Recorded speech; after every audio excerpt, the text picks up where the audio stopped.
now. Still have a lot of stuff to set up to make it just work smoothly. I mean, there's one thing figuring out and setting up the technology, and the second part of just figuring out like it opens up whole new worlds for things I can do, special effects, sounds, different things. So it's gonna be fun to play around with that.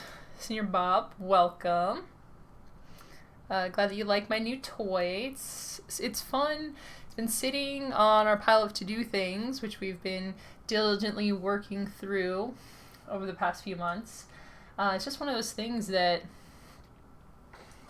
can be intimidating when you think about it. It's like, oh, this is going to take a lot of time. The tech itself is very easy and straightforward. Not too tough at all. So like, literally is plug and play. You put it in there, you drag something over. As long as you have your OBS set up and different things set up, then that part of it is easy enough. The part that gets tricky is it opens up the door, right? Like, I've been streaming for about a year now consistently, and set up things a little tough in the beginning, got everything set up and haven't thought too much about it. So now that I have this set up, kind of like, oh, what am I going to do to further optimize things, kind of the next level or next tier in my evolution as a streamer. So opens up a lot of potential. Also a lot of things I got to think about. So Kimmel just says, good evening. Will the evening stream be accompanied by exciting sound effects from the magic button box?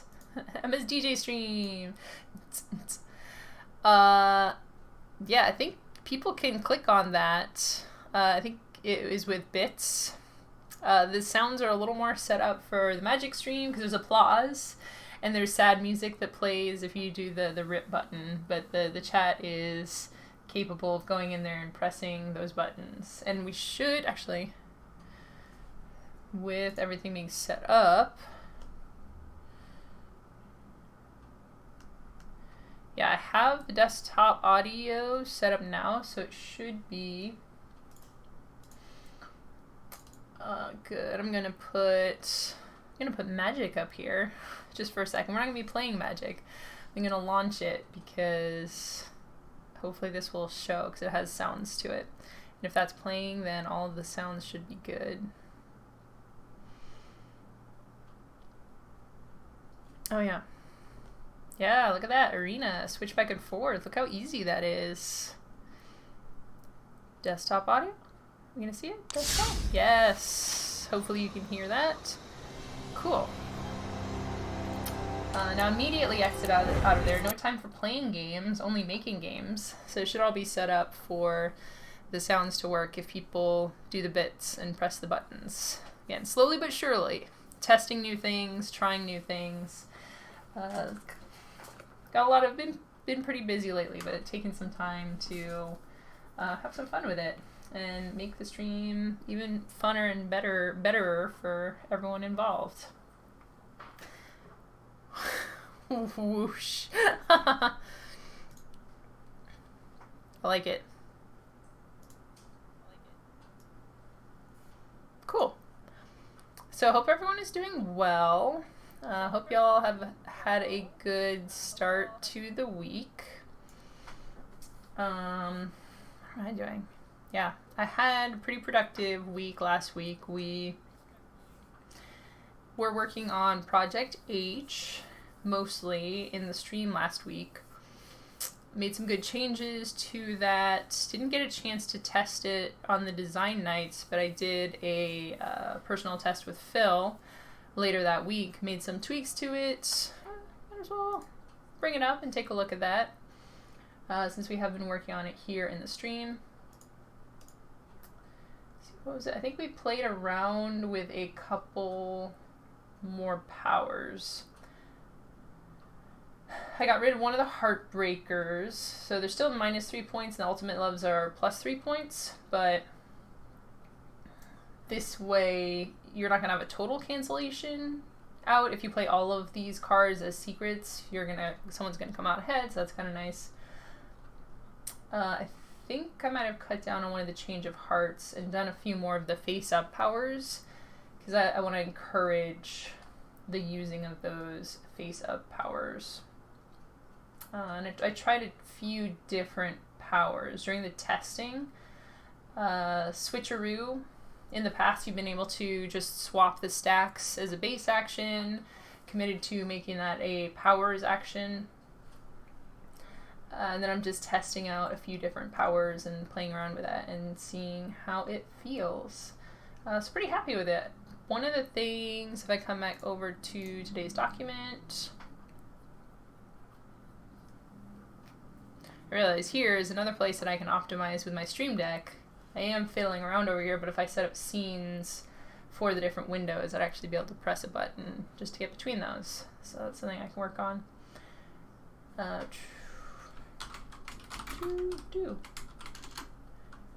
Another thing that I want to work on is setting expectations a little more at the beginning of the stream. So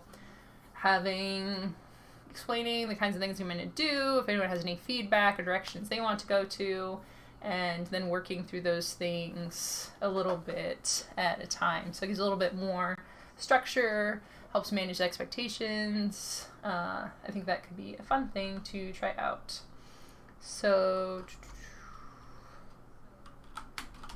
Project H themes, mind map, brainstorm. I'm just going to check on Twitter real quick. I don't think that anything came up during the week. I want to make sure I didn't miss anything.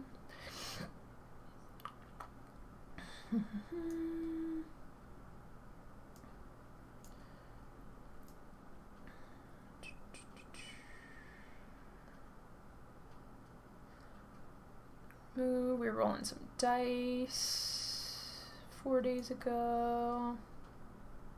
Yeah, quick scan. Ooh, granola, food. Keep coming back to food. Yeah, not seeing anything instantly, but if someone did have some things in mind, we could use that to start our mind map and brainstorm. Yeah, maybe do prototype question mark. Because I've been liking this where we've gone back and forth between Photoshop and the drawing. Speaking of which, I should grab my pen. Also have a new setup for all my pens and markers. I'll tell you, this Marie Kondo thing has been tough, but ultimately very valuable. It's just the little things that you notice, right? Like you have your pen cup. Of course, you've always had your pen cup. I've always had a pen cup. It's just a cup, and you put all the pens in there. That's just how you store pens, right? And then I got a couple of pen cups because I was like, oh, I could have some types of pens here and some types of pens here. And then I had this crazy idea, right? Like, well, what if all the pens, all the pilot pens of the same type are together, and then the colored markers are together, and the pencils are together, and then instead of having to like stab myself and reach into this cup of nonsense, just be like, oh yeah, there's my scissors. They're in their own little cubby hole. So that's been fun. Fun and organized. So yeah, this mind mapping, any of these can kind of fill as much of the space as we want. So probably do some sort of brainstorm for Project H. I want to talk about themes and some of my ideas for that. Then do some free-form mind mapping, brainstorming. And if any of the ideas really call out and speak to us, take some time to play around with those and maybe get it into a little more solidified form.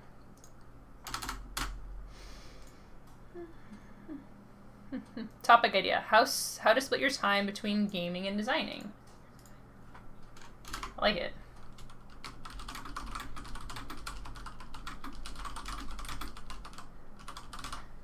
Man, wow. You really hit the nail on the head there, Senior Bob. This is absolutely something that I've been thinking about a lot lately. It's very relevant to my design group as well. My design group is spent two and a half or more years together, meeting every single week. So we've developed some really strong relationships, had times, retreats, and different things together. So really gotten together with these people. And now that with the lockdown and quarantine, we're not doing the local events anymore, and the digital one can be a little tricky. So it's kind of this interesting space. You have this group of people you've worked with, but now are friends. You know, how exactly do you spend your time to balance those things? Like, well, still want to work on my projects and progress on things, but also very important to connect with people, relax and have some fun, right? Balancing those things is a very interesting question. Himalda says, this week's project, write up a step-by-step guide to Discord and create a set of player aids for the Discord has ghosts in it so I can invite my non-RPG friends to play with me. That's really cool.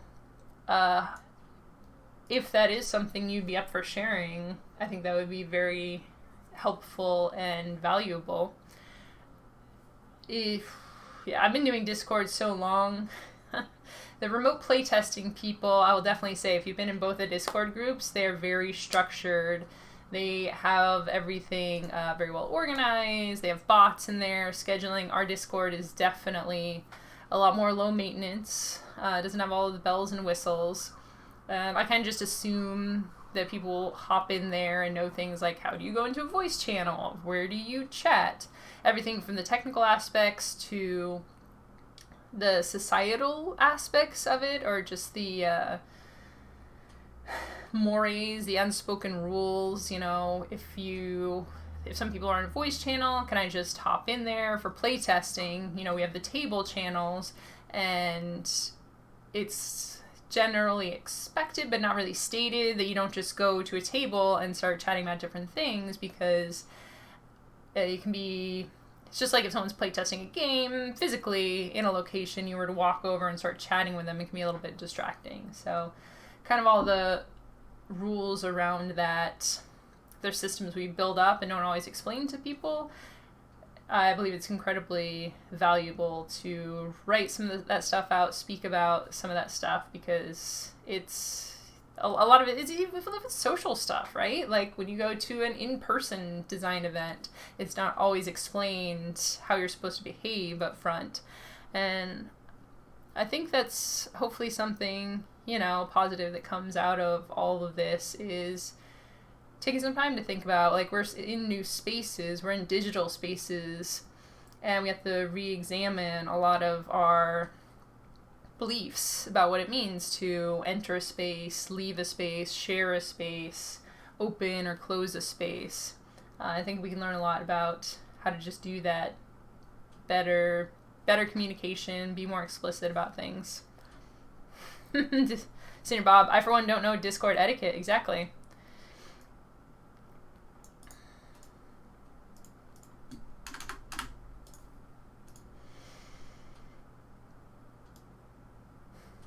Yeah, perk of not having gamer friends in circles and a lot of them playing games. It's one of the things. I've used Discord for so long because I've been in gamer groups, mostly video game groups, for years now. We were using Skype before we were using Discord. And having used Skype and struggled with Skype and suddenly hopped into Discord and you kind of just do stuff in there, for me, it was a pretty easy transition. It's like, oh, I can just make a channel here and here's another channel. And keep things to channels. And even yet, though, I think one of the trickiest things about Discord and about opening up a Discord space to new people, and even having friends for my friends' Discord, you know, sometimes people will be in there and like 2 people will be in there and I'll be a little bit nervous about it. You know, it's like 2 people. It's weird, right? It's a lot of feelings and questions around what does it mean to enter someone else's space? Do I need to wait to be invited into the space? Like, especially because nowadays, at least where I am, there isn't this, I don't live in a neighborhood, I live in an apartment building, I don't know any of the people in my apartment, so I don't really have situations in real in-person life where I just find people, my friends, in a cafe or out on the street or in their yard, right? There's none of this open, free-form connecting. So whenever I meet people in real life, it's always scheduled and planned, right? So it's really interesting now to have people in a digital space. I'm part of many Discords, and I'll see people in there, and it's right there. You know, I could just click on the button. I can watch them talking, and they don't know that I'm watching them, which is a little weird. And I could just press that one button and all of a sudden be in the room with them. And it's fascinating, right?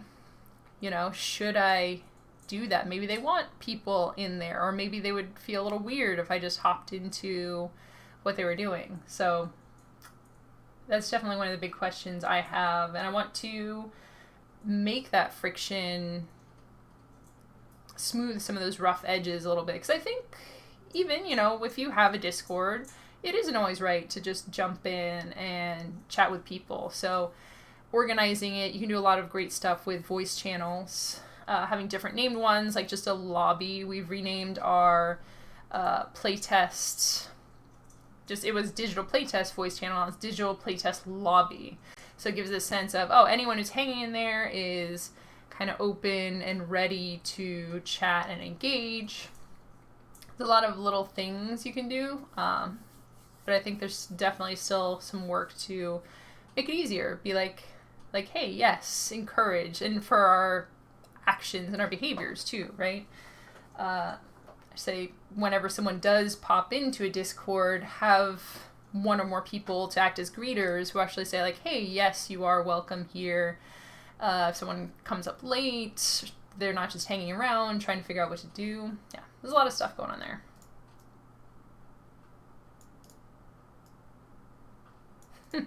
Yeah, a lot of Skype meeting experience. Again, it's just very different, right? Because and I haven't used Skype a ton over the last couple of years, but it's rarer that you'll have just a room in Skype. It's usually more of an instigated, it's an event, right? You have your call, you join the call, it's limited to a certain number of people, call ends, it's not there. Discord is really interesting because it is just, it's hard to make analogies to it. It's basically a big gymnasium or a big auditorium, and there's people in there, but you can't really see them. So it's almost like an auditorium full of ghosts, I guess, floating around, watching you, listening to what you're saying, and you never know how many people there could be. 100 people in there. If you pop into a voice channel, you do know when someone's there. So they can't listen in on the conversation, but they can be outside, like, ready to pop in, just pop into existence at any point. Email just learn internet etiquette from listservs. Be a mostly harmless creeper for a while. Read the room, participate once you know what community norms are. Getting a frightening amount of Microsoft Teams chat experience. That is not one that I've had the opportunity to try out. I think, yeah, for most people, and there's a very interesting thing too, a lot of people do understand that either from having done it before or just people being naturally empathetic, and that's your natural behavior, right? Like, well, I want to watch and figure out what's going on here before I do anything.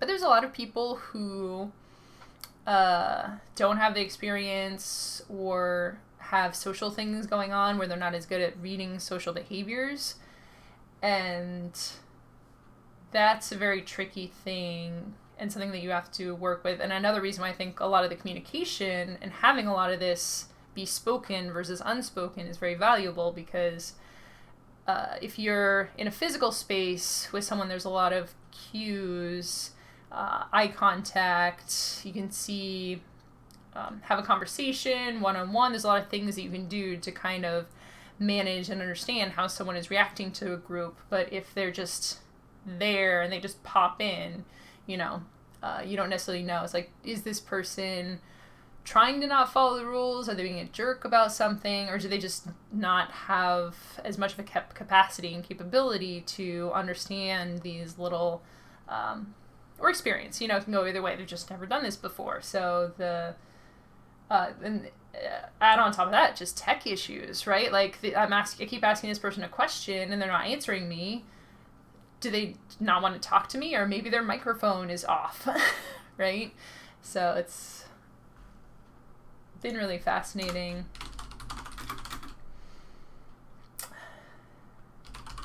Digital voice. Maybe we can play around with that too and see if there's something, because I think the games have great capacity for making things fun and easier to understand.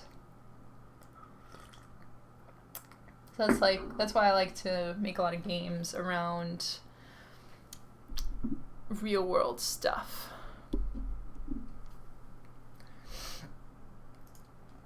Cool. So let's dive in. Let's reorganize our workspace here and play around a little bit with Project H. For those of you who might have missed, Project H was formerly Heart Catchers. This is a project that I'm working on for re-release. Mechanically, it's fairly similar. Made a lot of mechanical changes. I think the heart of Heart Catchers is still there. Thematically, it was a game, not a romance game, it's kind of weird. It had heart-shaped aliens because it started as a Valentine's Day kind of themed game. And it's a game about stacking. So, adjust my lights a little bit here.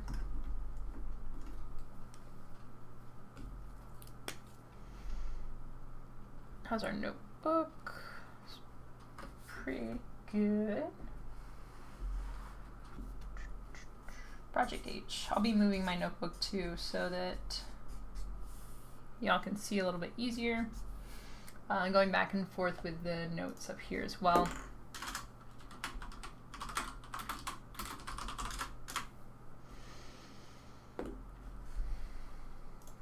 So there is always the option of keeping some idea of romance, maybe leaning into it. It was definitely a game that the theming was very light. I wrote a whole backstory to it. I should probably repost that at some point because it was pretty funny about the aliens and, oh gosh, I don't even remember exactly what happened in the story, but something about some great event and they had to use the power of love, something. It was pretty funny. It was very earnest. I seem to remember.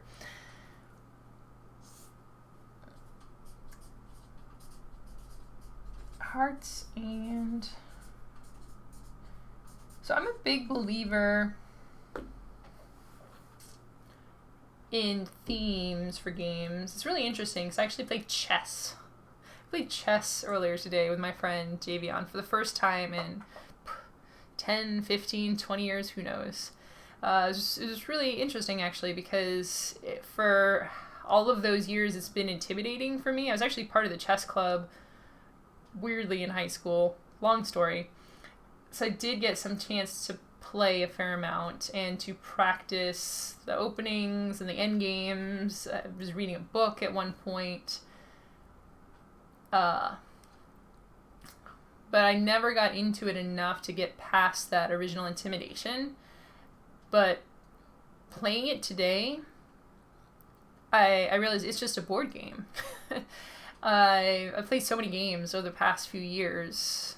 300 tracked in my BGG stats, and that's not including prototypes, maybe 100 more. So I played hundreds of games over the last couple of years, and oh gosh, 100 board games, and then Magic, played thousands of matches of Magic, and apparently some of that has seeped in to the point where chess isn't intimidating as much anymore. Like, it's still hard, it's still very slow. We were taking a very long time planning out all of our moves, but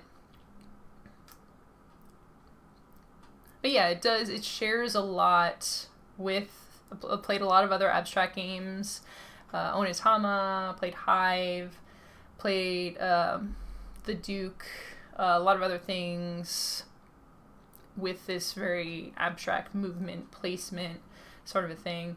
And you get a sense for the things, you know, there's War Chest is another great example. This place. Like, how many things do I have that are protecting this piece? How many things do I have that are protecting this space? Where are the possible moves that my opponent can go to? What will I do in reaction to that? Am I making this move to go after something that is going to move, or am I putting pressure on them? Am I protecting my own pieces? So yeah, chess, it's a board game. It's not that intimidating. Doesn't really have a theme, but I would say that I've been thinking a lot about abstract games, and should they have more theme? What is the theme? I think with abstract games, they have a feel to them that emerges from the mechanics, and it's a very known feel. It's something when I sit down in front of these games, I have an expectation for it, and they fulfill that expectation. So it's a very powerful feel to them of kind of, I have to be very slow, I have to be very methodical. One wrong move will set off a cascade of effects. So every choice I make has a ripple effect that will completely change what happens to the game. And because there's no randomness or very little randomness,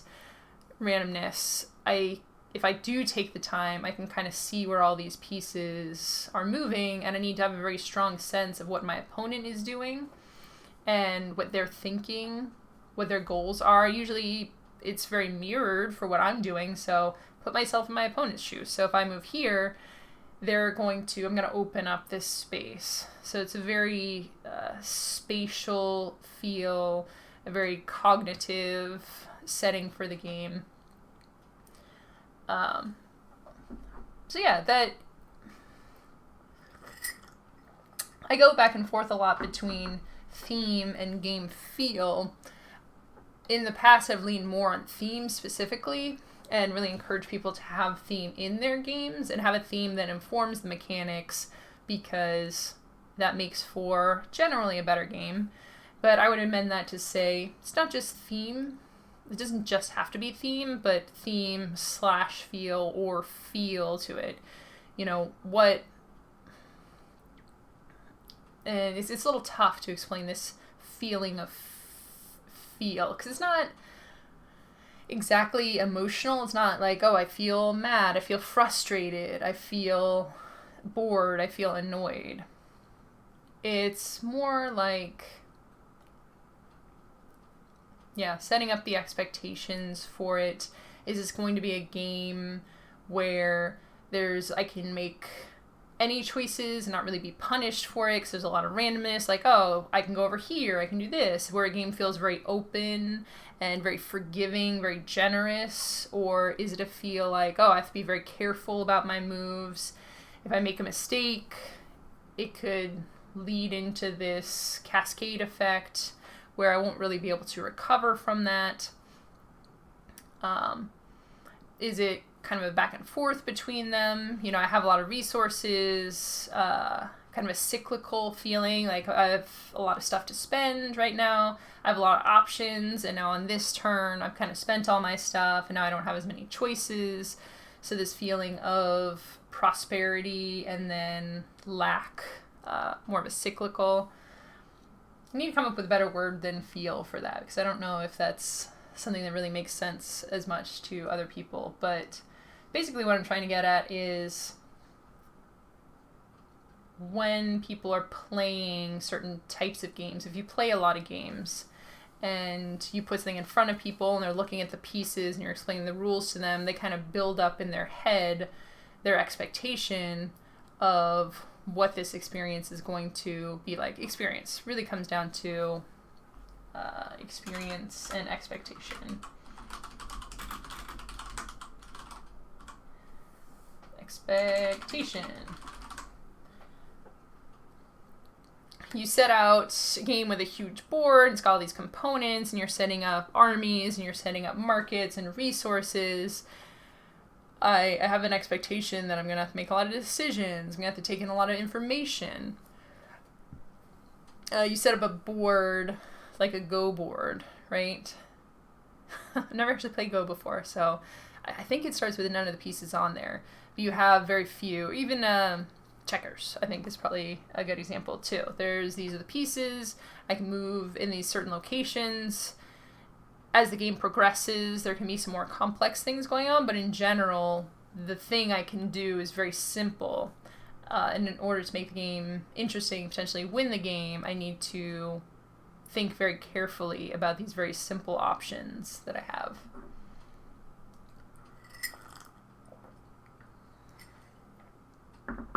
So yeah, all of that, bringing it back, taking it back to Project H, and the experience or feel that I'm trying to communicate and what I have observed people experience. The experience I've observed people experiencing over the course of the game.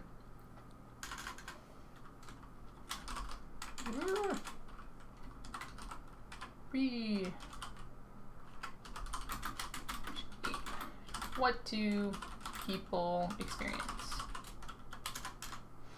So you have the tucking under, the secrets, which is definitely a core part of the game. The kinds of things, emotions, experiences that engenders. You feel devious, sneaky, tricksy, pulling the wool over someone's eyes. And then there's remembering the secrets that you played.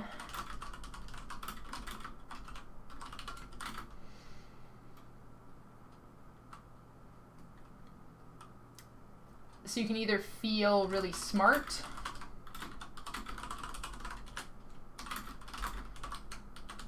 or suddenly realize you've forgotten. And what I like is you don't really feel bad. Like, if I've forgotten, like, I have this whole plan and I'm moving all these pieces into position, kind of like moving pieces into position like a warlord with a map. And kind of like placing these secret things. I have my spies doing stuff. And then I forgot what I did over here and it starts to unravel.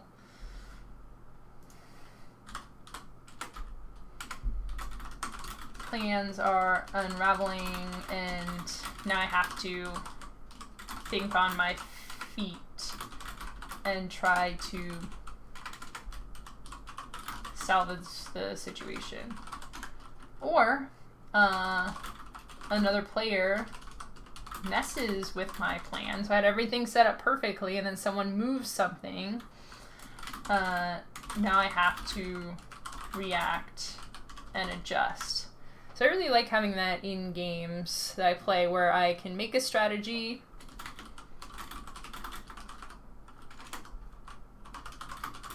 and have a plan, but then things change and I need to adjust my plan. Constantly going back and forth. So it's got this rising and falling action to it. When I talk about rising and falling, this feeling of, oh, I'm really excited, and tone. Sorry, I just noticed in the chat there, Senior Bob, tone. Yeah, I like that.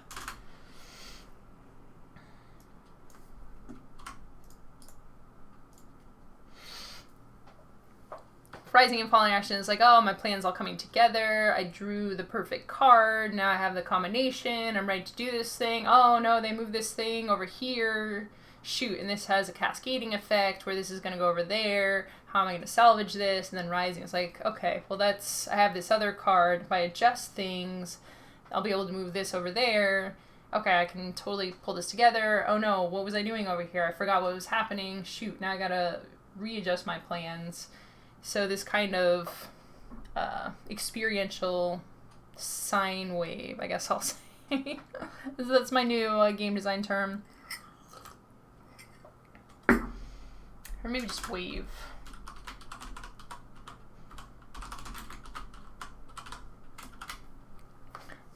And that keeps things from being boring.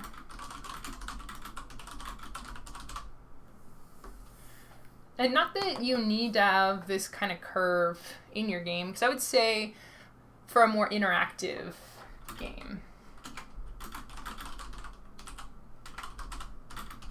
Where you have a game where players are interacting and there's a lot of back and forth play, then you get this wave of kind of, okay, things are working out, or this is what I would like to have in game.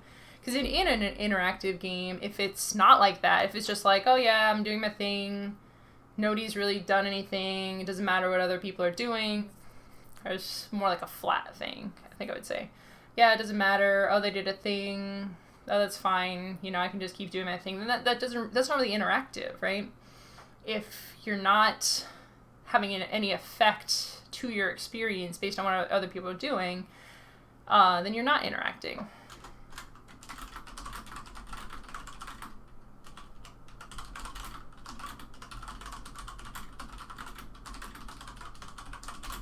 Even if they're doing things that should affect you, if those things aren't affecting you, then that's not really interaction. Conversely, yeah, so, oh, it doesn't matter what they're doing, I'm just going to do my plan. Conversely, if you're playing against someone saying like, oh, well, yeah, they're just giving me good stuff this whole time. Yeah, what they're doing is, yeah. I think I would do the counterexample to that as, oh, wow, well, they've ruined everything I planned, now I can't, there's no good way I can react to that, and I'm just gonna lose, and this sucks. Kind of this, like, negative, downward thing with no, no up at the end of it.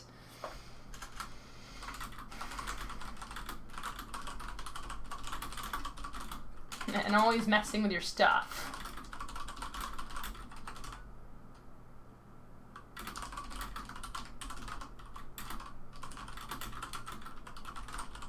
And I realize that some of this is observational, too. Like, you can definitely say that secret's yours, but it's like, oh, well, they took away all my stuff, and now I can't do the thing. Where someone outside the game could point out to you and say, oh, well, you know, they took this thing, but there's this other thing that you could do. But I think that certain games are better or worse at telegraphing those kinds of things.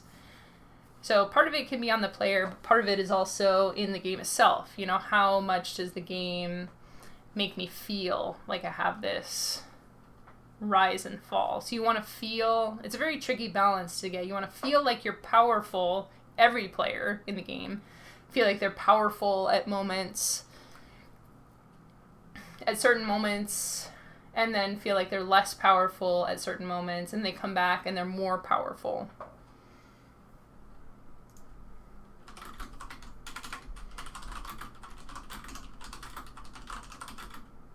Feels more powerful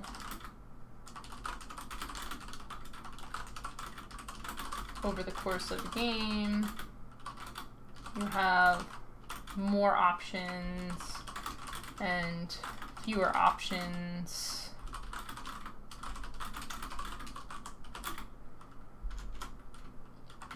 Power and choice. So usually power and choice are pretty closely linked to each other. You feel powerful when you have a lot of things to choose, not just anything to choose. You feel powerful when you have different options to choose between, and they're foundational, right? Like, well, if I choose this, in the future I could get this and this, or if I choose this other option, it's going to set me down this other path, but both paths kind of seem like they could go towards winning. It's like you're looking up a mountain to the crest of the mountain, and you can see the paths kind of winding up there, but you don't see exactly how they end up at the top. You're like, either of these could be good. And maybe on one side you can see like a monster, and one side you can see a fire, and you're like, well, let's see, I have the water, so I could fight the fire. Interesting choices.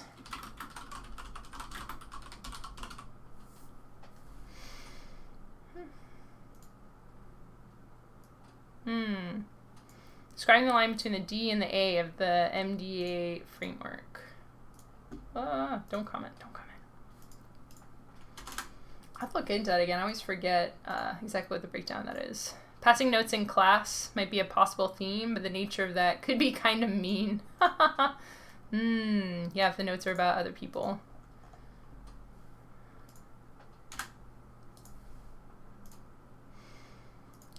It's It's easier to have repeating cycles of rising and falling tension in longer games.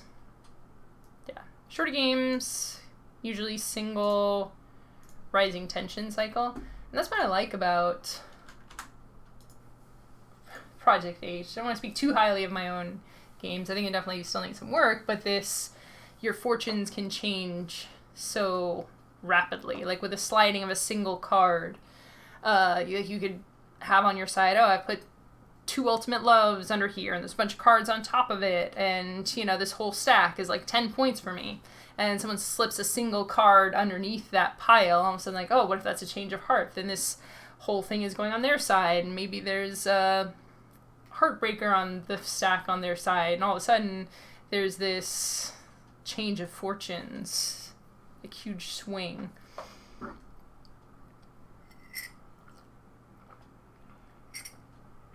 So one of the things we talked about for a romance theme to this game was you win, or say your goal is to give your partner the most points. So it'll reverse things here, whereas the idea behind this is you're trying to give your partner the best romance. Most flowers, best cake. It's this idea that you're dating someone and you're each competing to be to give the other person the best day possible.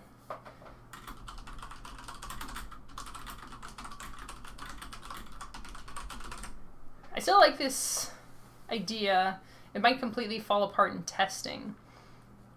And that's the thing, too, for themes or feel. You can specifically test a game for those things. A lot of times, most of us focus on mechanics. Is this balanced? Is this broken? Does it make sense when I describe things this way?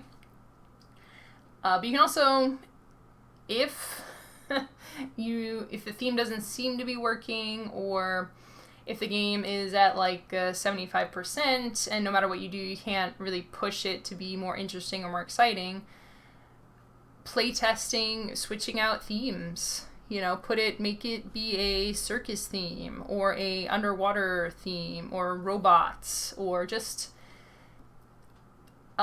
if you've designed a game, where I realize a lot of the games I've designed in the past aren't super tied to themes as much. I talk about feel and thematics. Just playing around with some things and putting it in front of people, it can be helpful to put it in front of new players who haven't played the game before, so they're not seeing the old theme, but it's just seeing how they react to that. Like, okay, now you're trying to give your opponent or your partner the most points, and just comparing the activation and the questions and the reactions if you change that up. So this idea of brainstorming a theme, something you should keep in mind as well, is it's not necessarily for me to say, like, I'm just going to land on a theme and be like, oh yes, that's the perfect theme. The game is done now. It's just another phase in the iteration testing cycle. Oh yes, that's a great theme. Now I'm going to play test that and maybe a couple of these other themes and see where we land on everything. This is something for my Split the Loot game that... Man, Split the Loot. Split the Loot, if y'all remember or not, this game I was working on about a year or so ago. Maybe less than that. I've been working on it on and off for a while.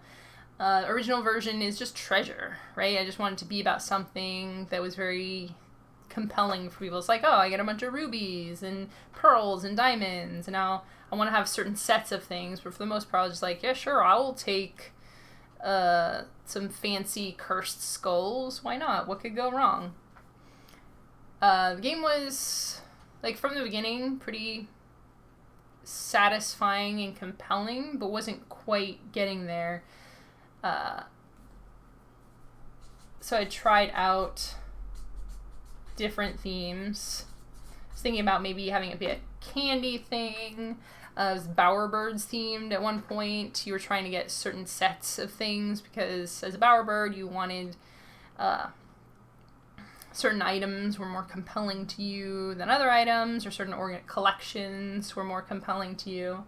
It was boy bands for a hot second, and eventually landed on warring villagers, where you're trying to get the right combinations of walls and defenses, offenses, archers, farmers, all these different sorts of things.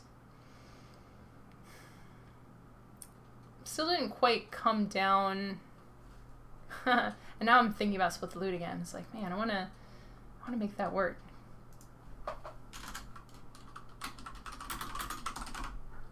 It's all connected, right?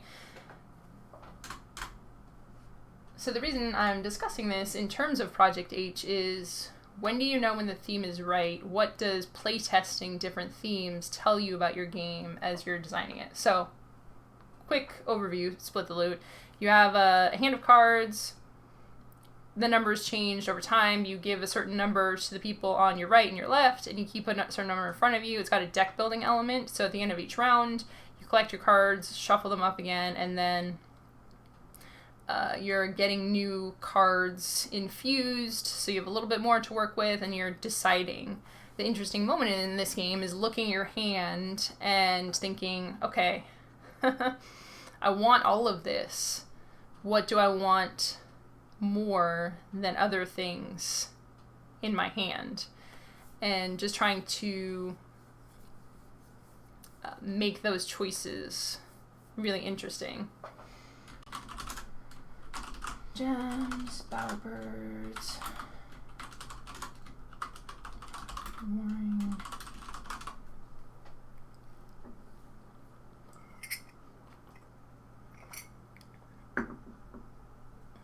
And the tough thing that I was seeing throughout the various versions of this same game, same mechanics, keep some cards, give them away, was core question.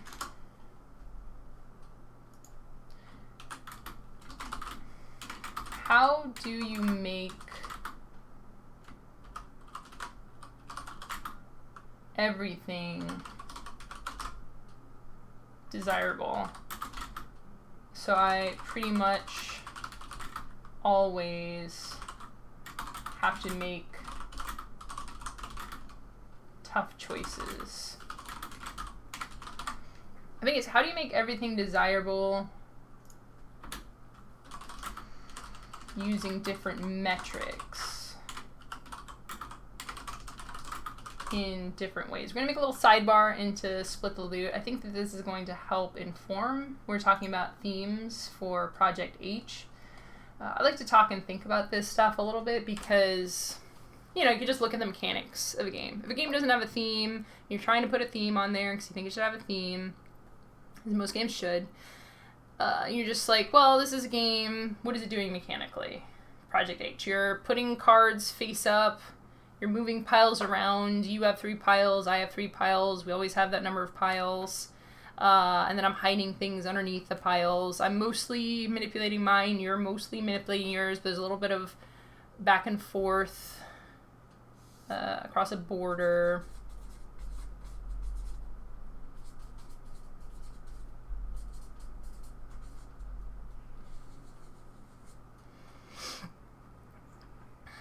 So I could just look at the mechanics and make thematic decisions based on mechanically what is happening in the game. But, you know, mechanically it could change. And if I choose a theme for it, it probably will change mechanically. So relying too much on what the mechanics are now, maybe the mechanics aren't even the best mechanics that it could be, and choosing a theme, like just trying to mold a theme around it like clay, solidifies that mechanical shape and can potentially, it limits, and it can be good or bad, right? By solidifying that, maybe I have a stronger idea of what I want the game to be, but it can also, you know, become this reductive thing which I think is what happened with Split the Loot when I was forcing it into these different thematic spaces. It was still kind of dancing around this core question.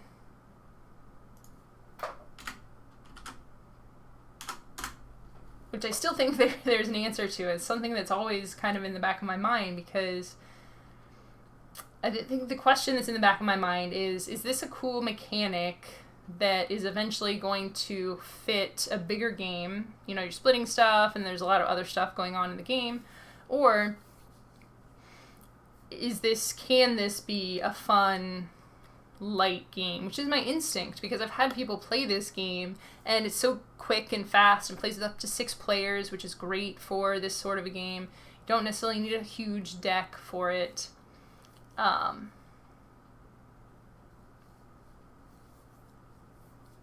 Yeah.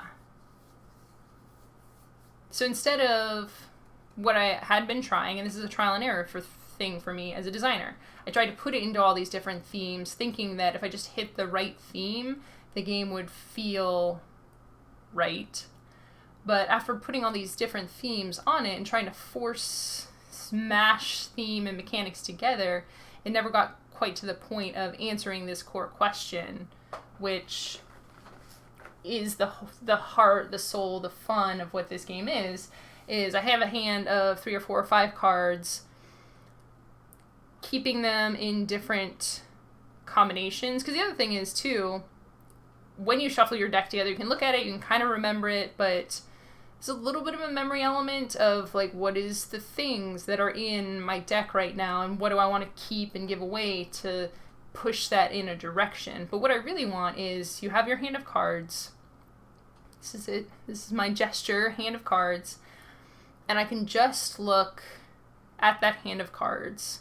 And based on what is in my hand at this moment, maybe some vague memories of what's in. I don't need to memorize every card that's in my deck. I can look at this and be, okay, so if I keep these 2, it's pushing me into this direction. If I keep these 2, it's pushing me into this other direction. And then at the same time, having a little bit of a sense from the tableaus what your opponents are doing. If I give this person this card, it will help them with this. So you're making some decisions on, okay, keeping these things is good for me, and some decisions on giving my opponents these things is bad for them or is not great for them. And all of that decision space kind of in the cards, in your hand at any given moment. I'm going to write all this down because that was a lot real fast.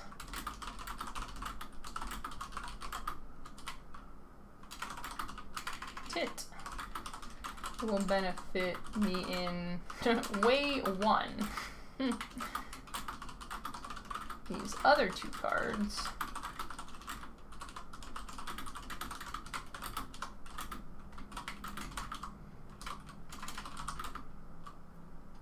if I give left opponent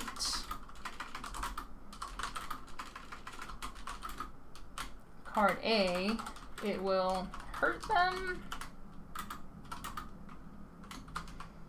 in way 3, or it will just not benefit way 3. So I'm not actively doing something that will benefit my opponents.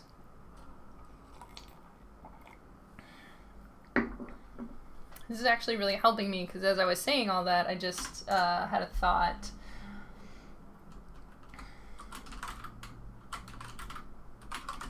More card types. Because it's always been, there's been 5 or 6 or 7 card types. There's been pearls, rubies, like set collection in different ways. If there's just more different types of cards that interacted in more ways, that might solve the thing. Solve the combinability of it. I think that you can move forward design-wise in different directions. And none of this has to be set in stone, right? I don't need to pick a theme now, and that's my theme forever. I can choose a theme, work in that theme for a little bit, test it, look at my testing and say, are the mechanics broken and need to be changed here? Or is the theme broken and needs to be changed here? And test in different directions. Like, oh, let's try changing the theme. It's like, well, that was a disaster. I'm just going to pull it back. Or that seems to be working. Maybe I can change the mechanics. Okay, that's working. Now I'm going to change the theme again. And through making these little changes in direction over time through these different various vectors, right? So yeah, all of that. Very long-winded explanation to say,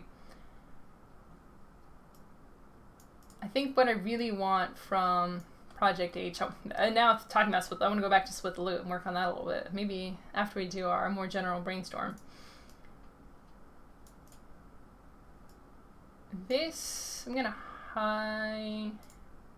highlight this because I think that's something that can be easily tested. Don't have to make too many changes to it.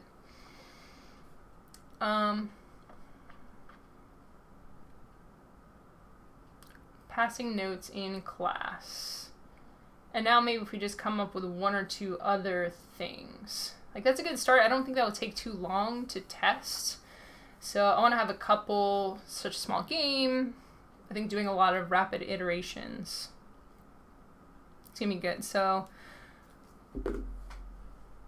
coming down here, looking at all the things you're doing, tucking secrets, messing with people's plans, remembering your secrets, have a strategy that changes, moving pieces, piles around, always have exactly 3 piles, making my piles bigger. So now that we have all of these, we can kind of break them into their own parts. Because trying to figure out a theme that works perfectly for all of these different pieces is really tricky.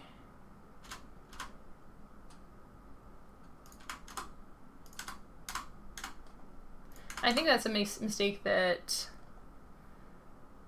a lot of people can make is, and why some people get caught up on theme and get a little bit stuck there trying to move their game forward, is how do I get a theme that perfectly encapsulates all of the mechanics that I have? Your theme doesn't have to do that. I mean, look at Abandoned Artichokes. There's the composting, the vegetables, that makes sense. Getting stuff for free, harvesting from the garden. I guess these things are all in my garden, putting them in my hand. But then the deck building element, I think it's enough connections, but no theme is ever going to be perfect. I'm sure you've played many games where the theme is really solid to really kind of iffy and tacked on. What are some good examples of themes? I think Dragoon has a really good theme. This idea of being dragons, playing as the dragon, setting things on fire, villages pop up, and then you're either, you know, burning the villages or getting money from ruling over them. Root, I think, is another one with a pretty solid theme where you're these warring factions, and each faction acts a little bit different. You're fighting for control over the forest. There's definitely things within each of those that you're like, does that really make sense? So yeah, let's look at these things and maybe just do 1 or 2 thematic bullet points. Maybe we'll see some things that are overlapping, maybe not. So we had talked a little bit about the secrets aspect. Gotten really my bullet points. Spies was one of the things that came up recently as a potential theme that has to deal with that. Spies, sending codes, sneaking, setting up traps.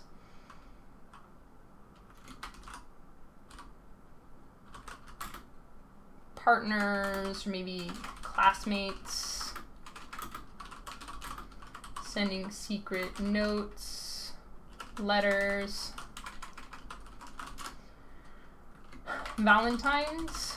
So this actually does fit surprisingly back into the Valentine's Day theme.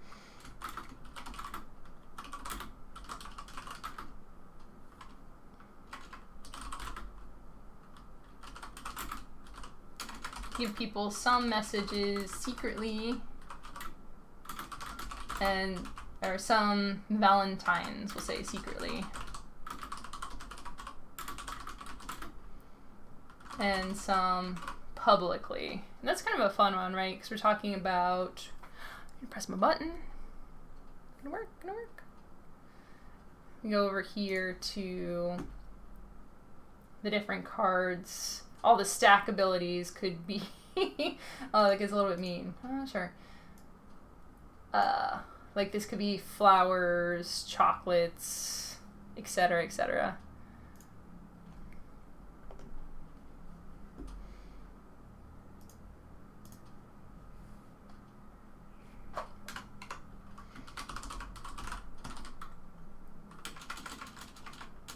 Stack abilities. Flowers, chocolates, stuffed animals. Secret abilities are things written inside of envelope. And we're just brainstorming here. None of this stuff is the best idea or even a good idea. We're just getting it all out there so we have it to reference.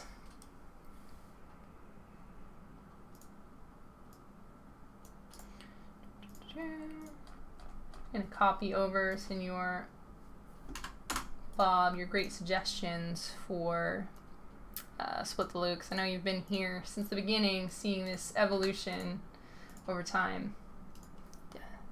Seeing designs succeed, seeing designs fail. It's great to have this window into the process. I think Spies is a good alternative to passing notes in class, plus you could be a little more devious with your intentions without it feeling mean.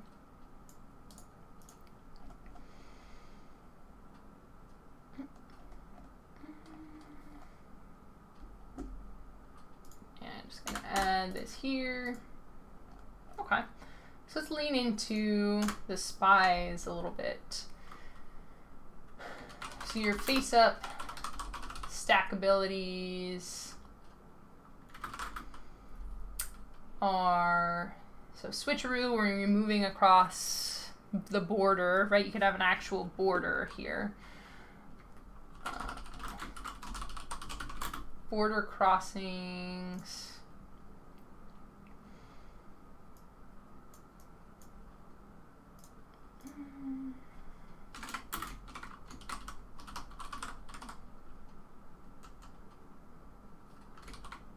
Border crossings or pass information, pass the package, change of heart becomes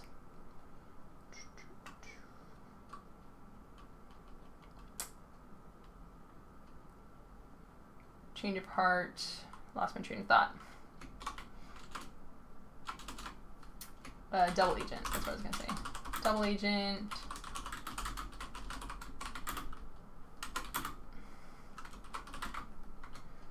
Could be the bomb, heartbreaker,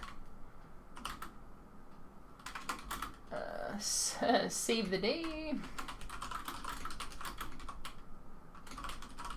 ultimate love. So definitely some stuff to play around with there.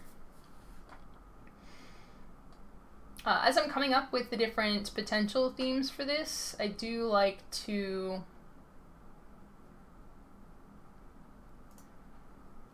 come up with some ideas for the different cards, because sometimes it's easy to get really excited about a theme. So like, oh yeah, this is going to be perfect, and we're going to have this and this and this.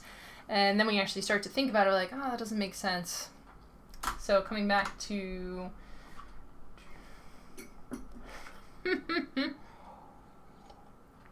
if we were to do the version that's competing to give the best romance,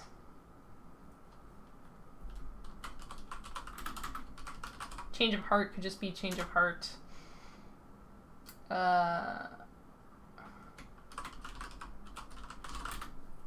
Heartbreaker could be something like self-sacrifice.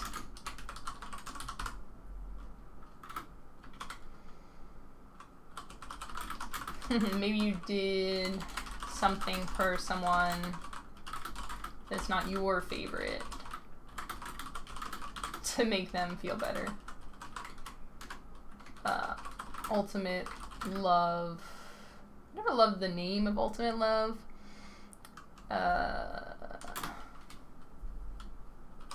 Your favorite thing. So when that's revealed on your side, just like, oh, I've gotten you your absolute favorite thing. And then if we come back to this, looking at, because every face-up card is going to be worth 1 point at the end of the game. So everything could just be what the card is named. Doesn't necessarily have to be tied too closely to what the power is going to be. So you could just have, for example, letdown, peek at one secret under this stack.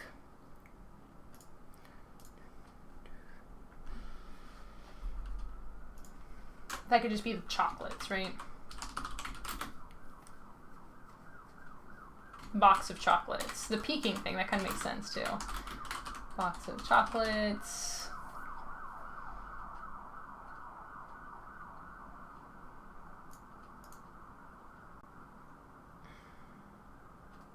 What's it called when you pour your heart out? Pour your heart into something. Shoot. Proclamation.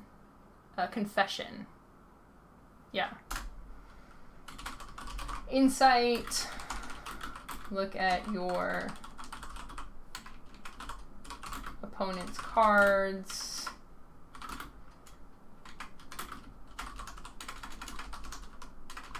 Could be a confession.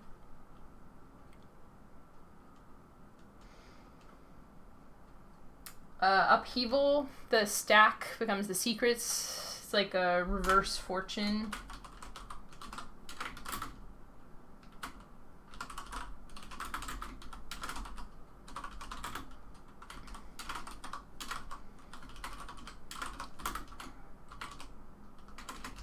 Twist of fate.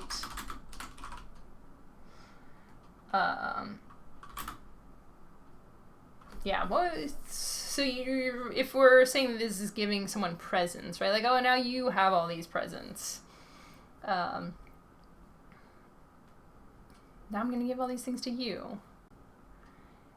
For that one, the swapping might be, here, switch to play on opponent's stack.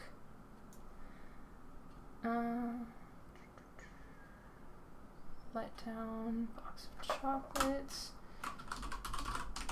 switcheroo,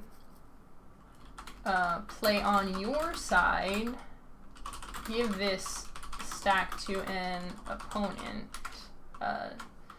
to your partner, and then take one of their stacks. So because every card is worth a point, every face-up card, you can give them a bigger stack. For the taking version, you put it on their side and take it over to your side, so you're giving yourself a bigger stack. It's an interesting back and forth there.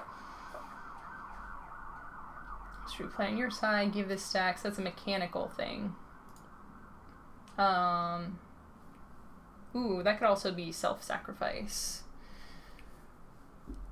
Yeah, something along the lines of, you'll like this better.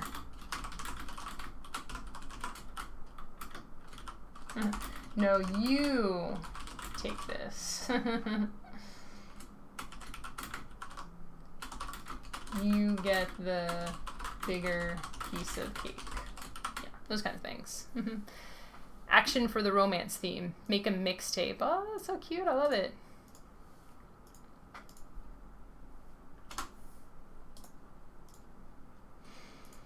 He wants 2 kids competing to be the best, so Santa gives them all the gifts. And it's not that unusual for one sibling to try to make another sibling look bad, so they're the good kid in comparison. Oh my gosh, too real.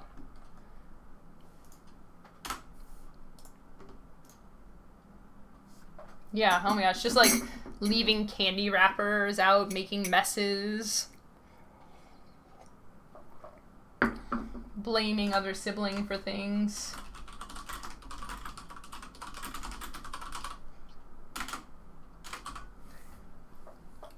Alright, I'm not going to spend too much time on any one of these themes. I think it's nice to brainstorm, just have some quick ideas about things, and move on to the next thing.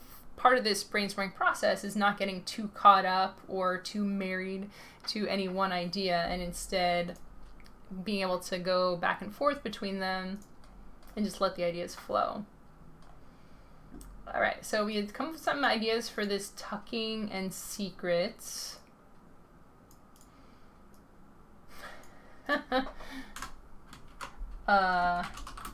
Dogs hiding bones. We're trying to get very broad ideas here.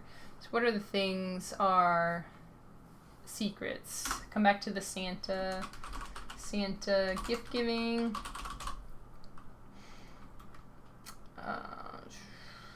What other things might you do secrets? Or hide things? Scavenger hunt.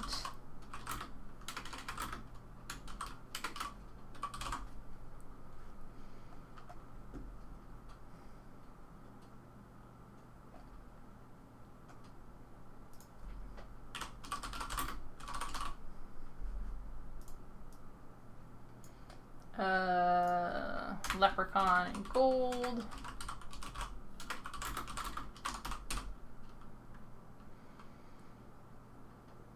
Squirrels with nuts. I think someone had mentioned that before. I think Phil came up with that one. Nuts, stash, animals, stashing food for the winter. Parents hiding tasty treats from kids so they don't eat them all.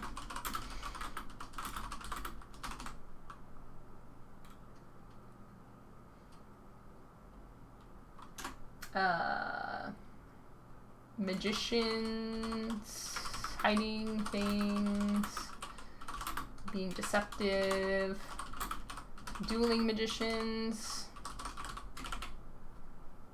Secret Santa exchange, I like that.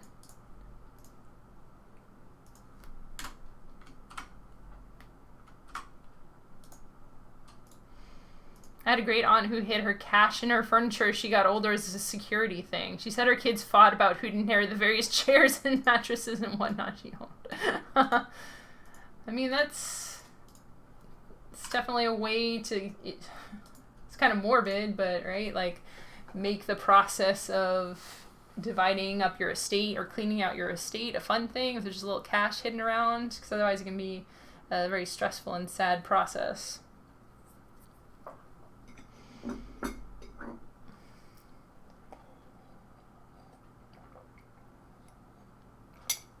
We talked about stashes, animal stashing things,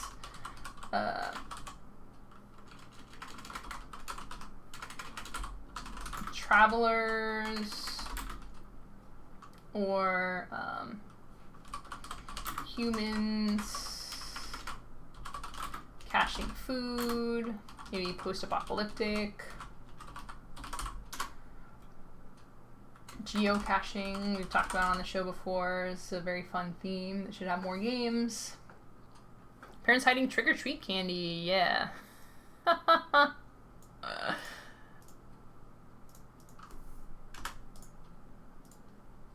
Spare socks hiding themselves in the in-between. I kind of like this, that you're playing as the socks.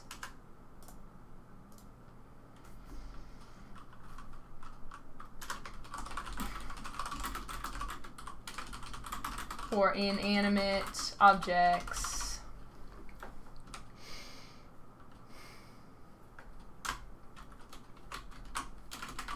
Ghosts playing hide and seek.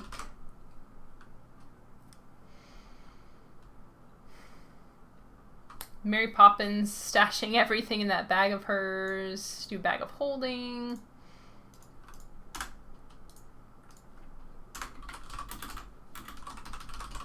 Just trick-or-treating. Giving the best treats.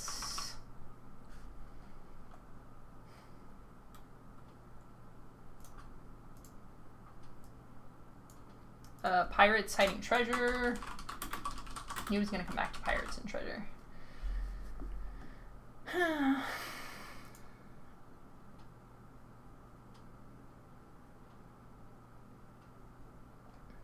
Cool.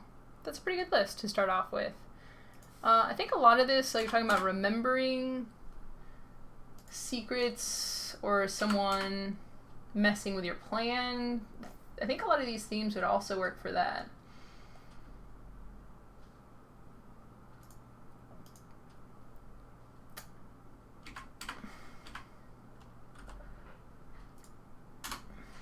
Making a strategy and have a plan and things change. That's pretty broad. I think it's going to be a little tough to brainstorm strategies. I think coming down here, moving pieces like a warlord on a map. Yeah.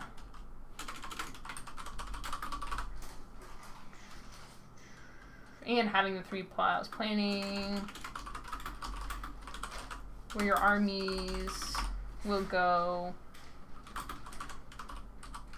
maneuvering troops,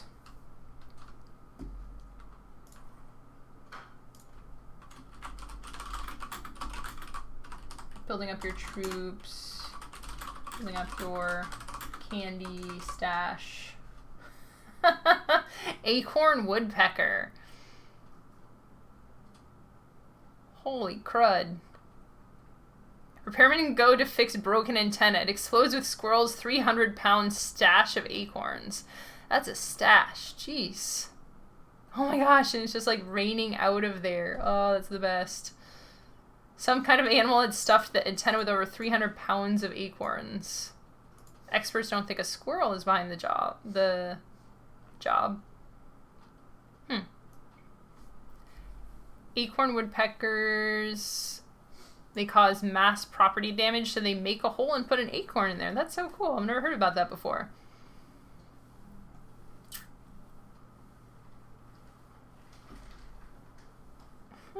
Acorn woodpeckers have been known to hide as many as 50,000 acorns in a single redwood tree. Wow. And it's so organized, too. That's fantastic. Do they eat them?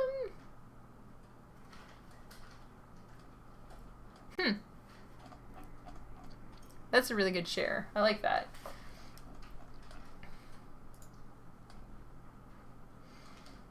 Let me copy this down. Make sure I keep this. Hey, acorn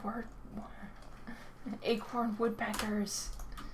It's a thing people probably don't know as much. I didn't know about that before this. That'd be a fun educational teaching moment.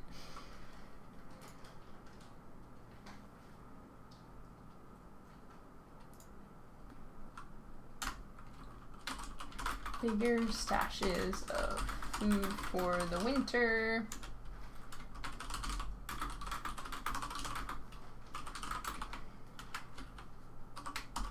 Your food stash goes bad. Secrets.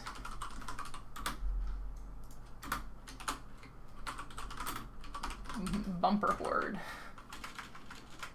Bumper crop. Surprise stash. That's a thing too, right? They sometimes forget where the stashes are, or they hide them around, because they don't know where all the stashes are, right? Or do they? I don't know exactly how that works. I find myself thinking about the way that you put important things someplace safe and then can't ever find them again. Not sure how you'd mechanically hide things from yourself. I mean, with this game, I forget probably at least half of the time where I've put the secrets. So where's that? Tucking secrets, remembering secrets that you've played. Okay, we can put that in here.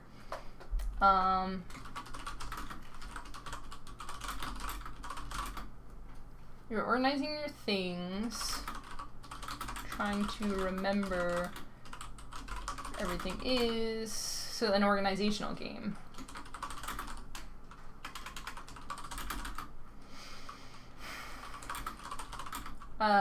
Trying to put things in the best places. You put in a drawer or box or otherwise hidden spot. Things with negative points at the end of the game could be, before I forget this, you're working with against a partner to organize things. Trying to organize them the best. But someone else keeps moving things around.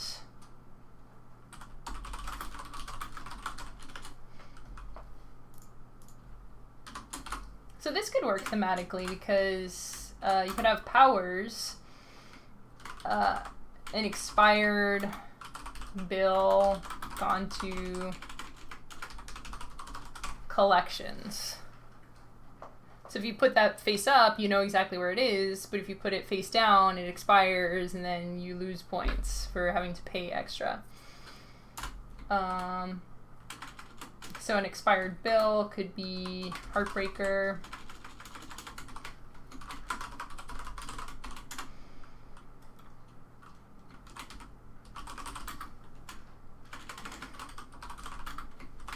Ultimate Love could be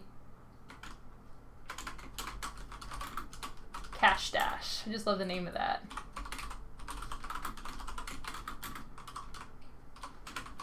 Cash just feels better if you find it in your pocket and forgot you had it. So that could explain why it's worth more points. Abilities could be things like rearrange for the switcheroo. That makes a lot of sense. Go looking.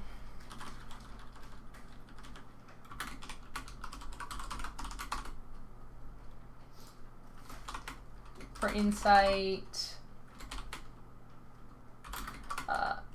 Upheaval would be something like turn the box upside down or turn out your drawers.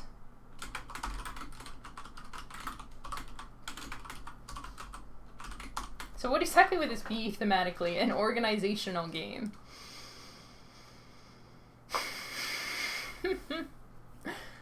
I would say it could be Marie Kondo the game.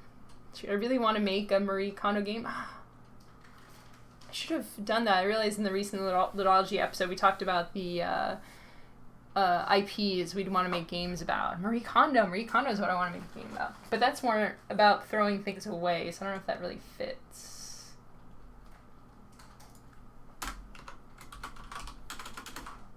Marie Kondo? Question mark.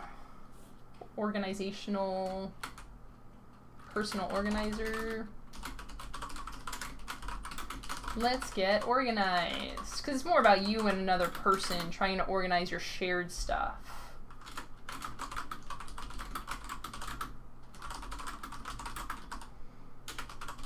Organizing your shared belongings,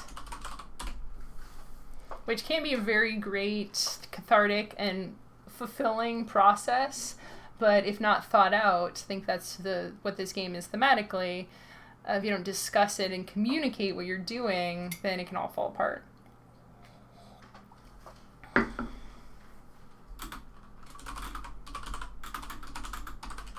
organization falls apart if you don't communicate.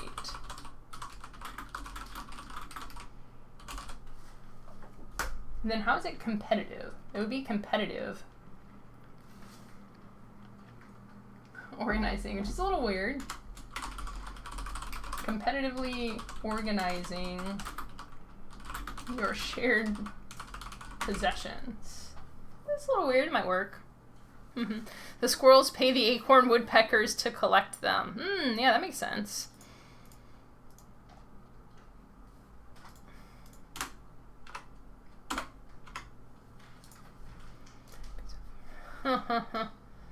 So, it could be an asymmetrical version. One player is the squirrel, one is the acorn woodpecker.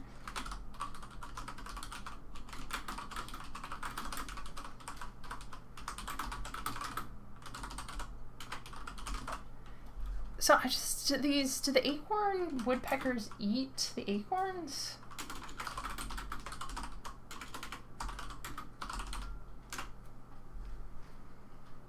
Okay, they do depend heavily on acorns for food. That's so cool.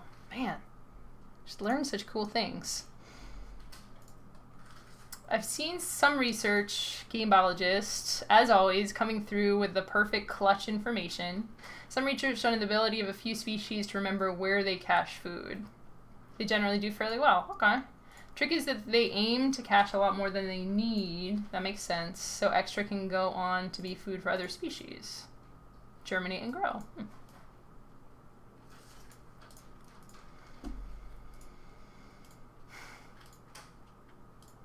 So where's our squirrels? So the organizational theme seems pretty good. There's definitely some stuff to the spy theme as well. So I'm going to highlight this one. Oh my gosh, not highlight. That is very bright. Change the color of this. There we go. Purple is a good color.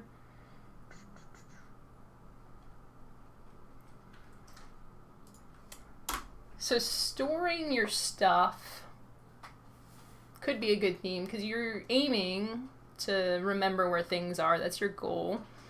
But it's a competitive nut stashing game. I don't know if that should be the title. Competitive nut stashing game.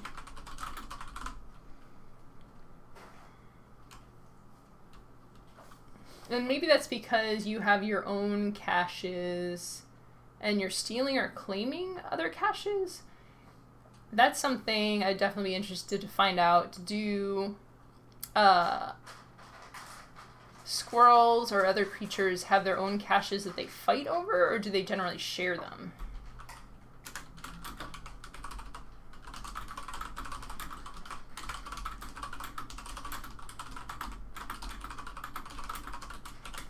For this to work out, it'd definitely be better if they kind of were territorial about it. Or, you know, again, stretching the themes. Can we just say, like, yeah, sure, these squirrels are just very competitive. So if we were to go with this, I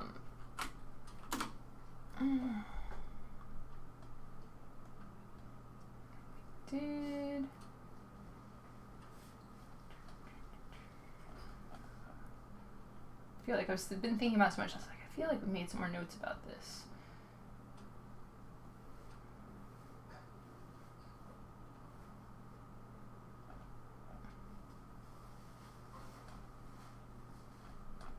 Got some Santa ideas. Okay, so for the stash, bumper crop. Just gonna write it over. I don't remember where it went. Health and love. Rotted for Heartbreaker. Your stash rots. So sad. Switcheroo would be Steel Stash. I'm doing these backwards. Steel Stash. through. Insight would be like reconnaissance. Reconnaissance squirrel. So you can get a little bit of that spy stuff in there.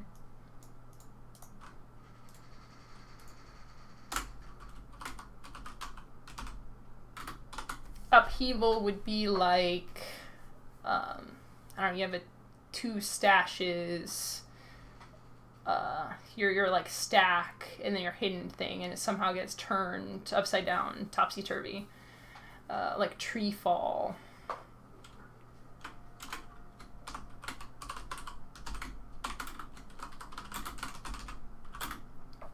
So the tree like hits the roots in the tree, gets swapped. Fits in like a hole in a rotted out tree. Tree collapse, stash collapse, earthquake.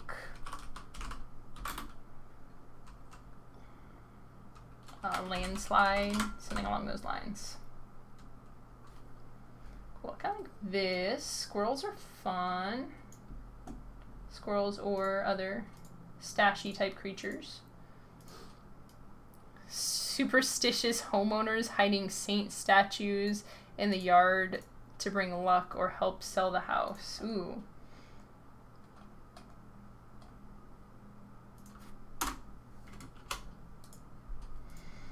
That makes me think of like competitive gardening or holiday house decoration.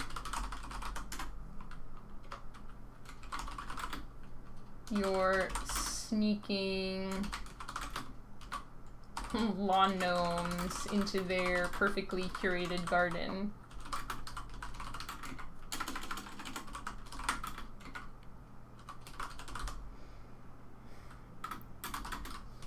Or sneaking extra flowers into your garden. Ugly decorations into their Christmas display.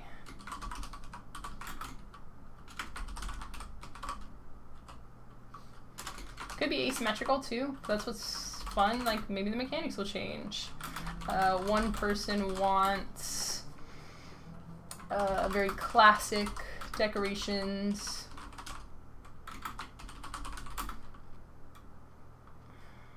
Lights, trees, stars. Other person wants kitschy, blow up, branded, Snoopy, Frosty, etc. Kind of that age-old battle between what is good Christmas decorations, and some people want the Thomas Kincaid or whatever look, and some people want the Christmas vacation look.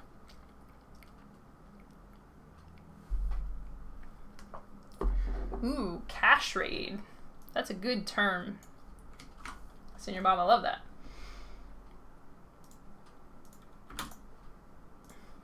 Cash. Dueling realtors hiding saint statues in the yards of the homes they're listing and digging up and stealing the saint statues. It's a stretch. I love it. Just the dueling realtors thing. I feel like you could either do it with saints or hiding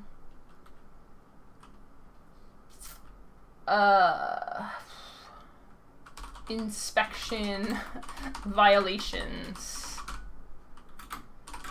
in your opponent's houses. This could work too.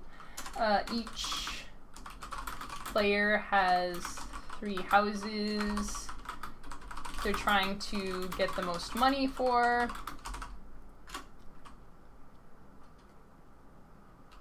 I wonder how that would work with, like, thematically. If you had the violation that was face up, it's still worth a point.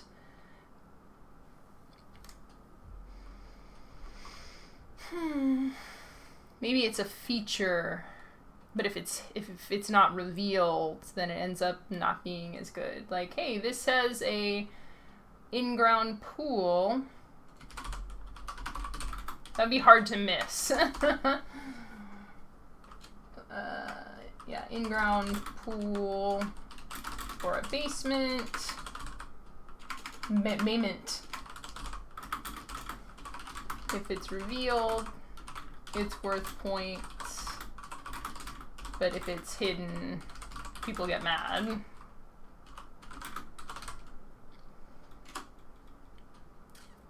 Like hidden value stuff. Having a really nice kitchen or bathroom. Dueling realtors. So just such a good name for a game, right?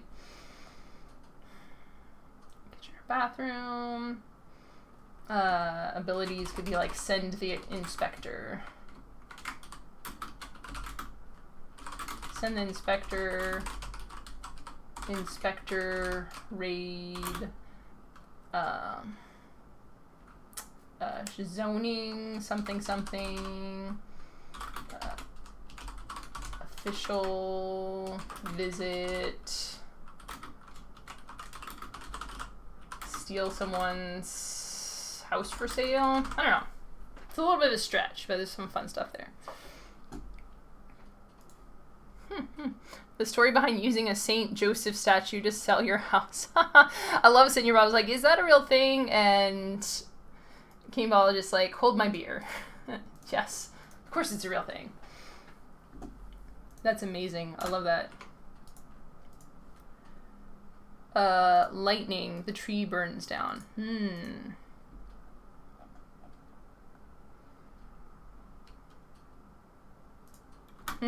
Yeah. Got to go with Christmas dragons. This woman's fight, let me just read the headline here. This woman's fight with her neighbors over her Christmas dragons is beautifully petty. I'm gonna read the heck out of this, because this, I'm so thirsty for this. I'm there for this.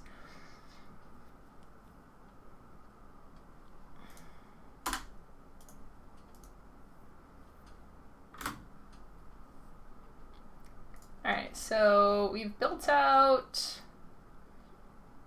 the romance, one of the romance ones. We have the squirrels. Secrets. Could do a Santa thing, maybe. Valentine's could be a little weird.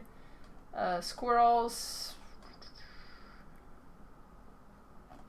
Competitive organization, spies. I think we should highlight and build that one out a little bit too.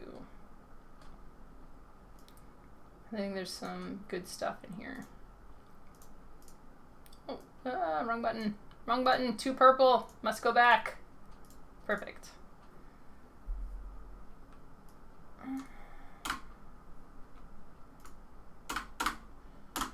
Double agent.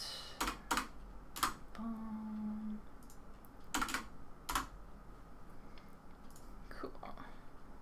Inspections, violations, and receipts showing the issue was fixed. Oh my gosh, it's getting too real. Too real. Too real. Dueling realtors. Such a good name. I had relatives who have provided the advice to bury a saint to my family more than once.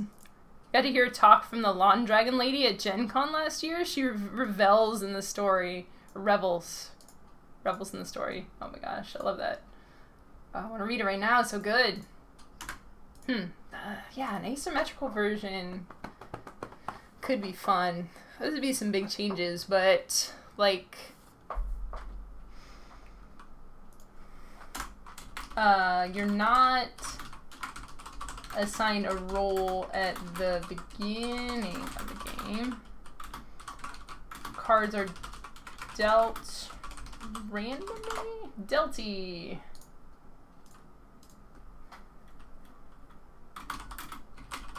So you're pushed in one direction, or this could be an argument for a pre-built field.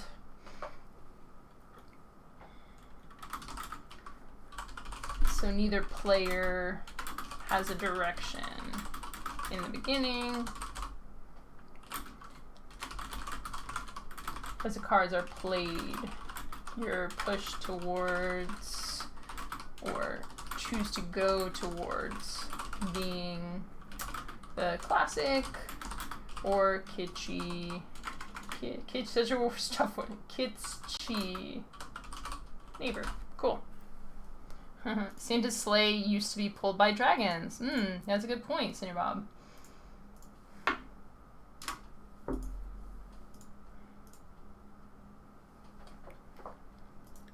This is a maybe. I think I might put this another color. I'm like, kind of feeling it. Not sure. I'm gonna put this as a blue. Like, I'll think about that one. Got the squirrel spies. Also, write out a little bit for thematics.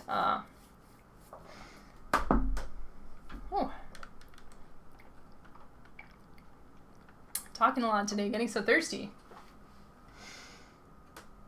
Another thing, talking about themes and coming up with some theme ideas, it's like how we're doing the brainstorm and kind of showing how the theme comes up, but when you are coming up with different themes for a potential game, it's good to have, maybe a name that might work with that theme, a high level, like it's about spies, and then write a little bit about the theme, because if you're coming back to it later or trying to describe it to someone, if you can put into words what you want that theme to convey, to be very helpful, and then how some of the cards or powers or abilities or pieces in your game might work with that theme. I hope that people are finding this useful. I know that this idea of swapping back and forth between themes for a game can be weird. I think, I care a lot about theme. I feel like I would design more thematic games, and some things, What to Eat After the Apocalypse or Sofas for Sale, some of my back burner stuff is very heavily thematic, but for whatever reason, the games that I've published so far have been a little theme fluidic, I'll say. It's a very interesting observation. Romance spies, your front button, playing as two competing spies. You get points by gathering the most intel or doing the most spy activities, aka spy-tivities, obviously. It doesn't make sense moving the piles. How does the piles work into this? I'm going to go through each of these ideas because I think we have some solid ideas here. So it's 1, 2, 3, 4 or 5 things that we're leaning towards, which is very good, very solid. I think I'm going to spend our last minutes here. Man, we were going to do a separate brainstorm too. We got so caught up in this Project H brainstorming, spend most of the time. I think we got our brainstorming juices flowing, which is good for this. Might end a few minutes early because I'm starting to feel, I'm like, I haven't eaten enough today. I'm feeling very hungry. I'm feeling weak.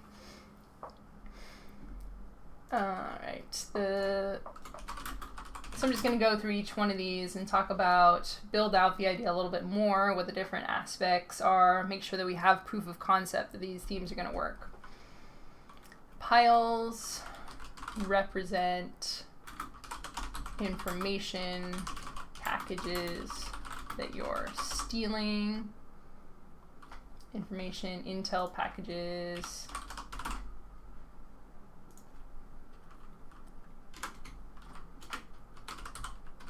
Secrets are truths or lies that you're including in the intel.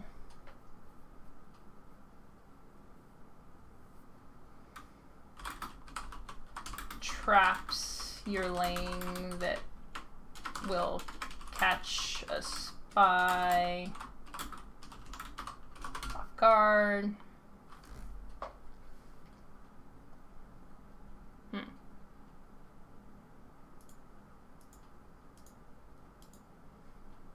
Yeah, so what could some of these abilities be? If that's the direction that we're going in. Let down, switcheroo. Insight is pretty straightforward. Lock the box, lock a package, that makes sense. Pick up a card and play a card. So it'd be just getting more information and then reveal. I think it's close, you know, maybe not totally 100%.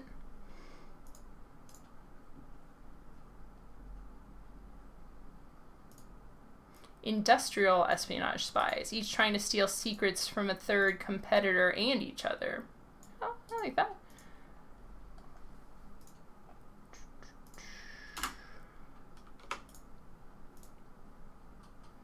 Where the deck is the third competitor. Piles equals dossiers.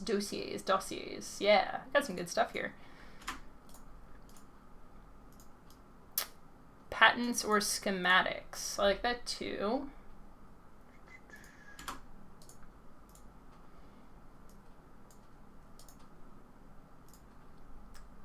Patents or schematics is cool because that could be the information and the ability. That would be pretty thematic.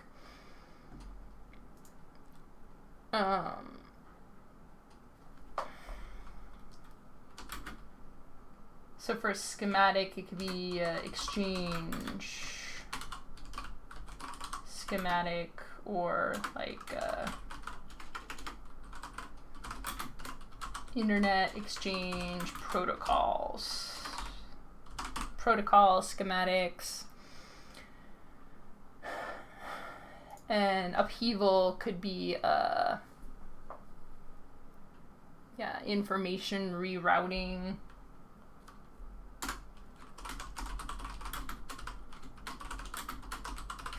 Just be a very technical thing, industrial espionage. I like that. Insight could be like code breaking device, code cracker. Yeah. Cool. This one's pretty solid. Give your partner the best romance, most flowers, best cake. That one's pretty well fleshed out. Squirrels with nuts. They have different crops, stuff's happening to them. It's a landslide that kind of tumbles things all around. Or maybe those darn humans messing with our stuff.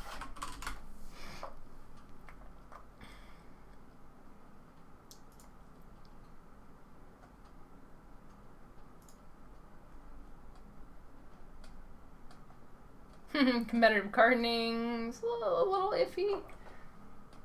Think about that some more.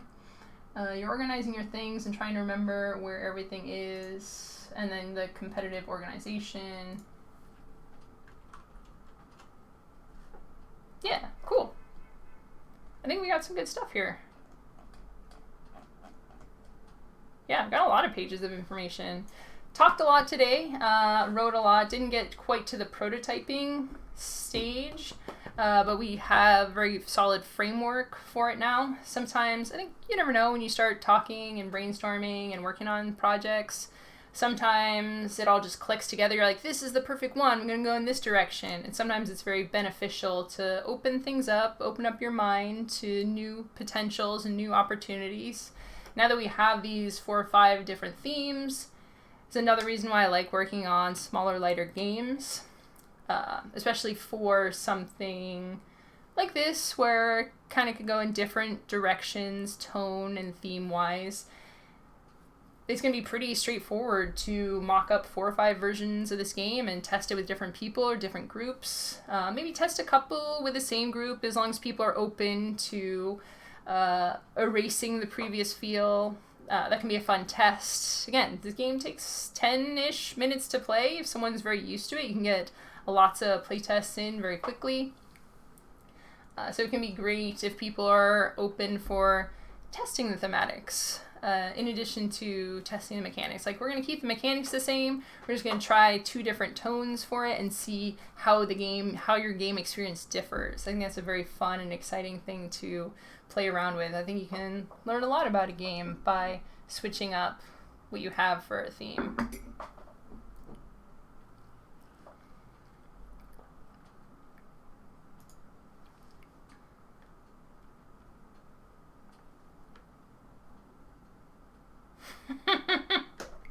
Hey, Moses. I wish the Twitch chat window let me see more of what I've typed. Yeah. The romance theme feels like something like having 2 of the same thing in a pile devaluates. Okay. See, and that's cool too. Like, if any of these, testing out all these themes, if I feel a theme is really resonating, or if I'm getting feedback that a theme is really resonating, I can dig back into it, like we said it earlier on in the show, kind of zigging and zagging, like leaning into this particular theme, feeling it out. Okay, we're doing the romance, it's feeling good. Now some of these mechanics, we can tweak them a little bit to fit the theme better, and let each one adjust. Like, okay, now we're going to make some tweaks to the theme and let them continually inform each other. And for this game in particular, I feel that working back and forth with theme and mechanics is going to strengthen it. It's pretty solid now. It's not a product yet, is what I'd really say about the game. It's these cards, they have abilities, it's fun.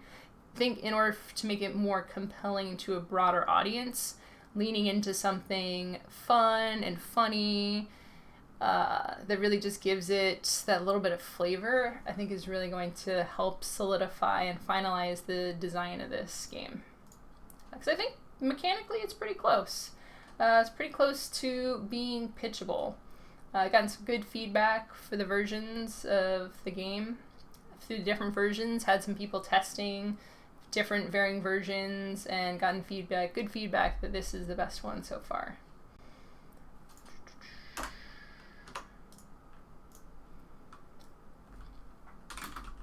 So it could be a mechanical change that, say, multiple boxes of chocolates, and you get no points.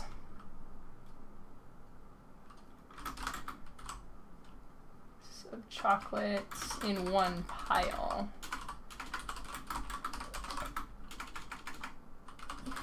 Get no points, or you only get 1 point for both cards.